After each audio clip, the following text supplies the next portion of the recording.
Now we have to quickly get our viewers up to speed with the latest that we are getting right now. As I mentioned, viewers, today is day 6 of the war and bombing is continuing. We are getting breaking updates from Iran at this hour. Israel continues its attacks across Iranian territory, and the latest development is a major strike that has been reported in the northwestern city of Sanandaj.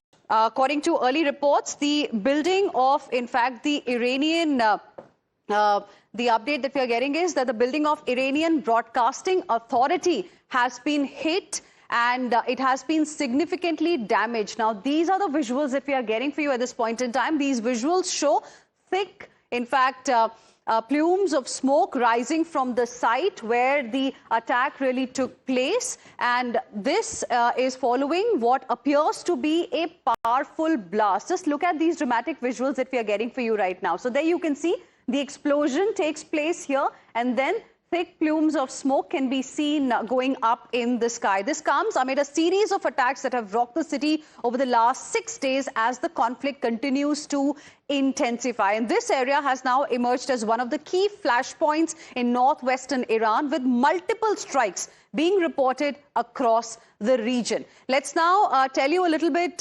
more about the crisis that we are witnessing.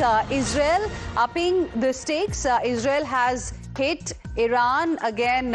In fact, there is a fresh wave of strikes that we are witnessing right now. Israeli Air Force have hit Iran once again. Fresh IDF strikes, in fact, have been reported again. This is the latest update that we are getting for you. And in fact, the Air Force, Israeli Air Force, has begun another wave of strikes in Tehran. Initial reports suggest the IDF has just now launched a broad wave of strikes targeting the infrastructure of Iranian terror regime throughout Iran. And those are the visuals that we got for you from Tehran earlier today. And these visuals, in fact, have been put out by IDF, the Israeli Defense Forces. And with this, we will slip into a very, very short break. We'll come back with lots more on what's happening in the Middle East. Don't go anywhere.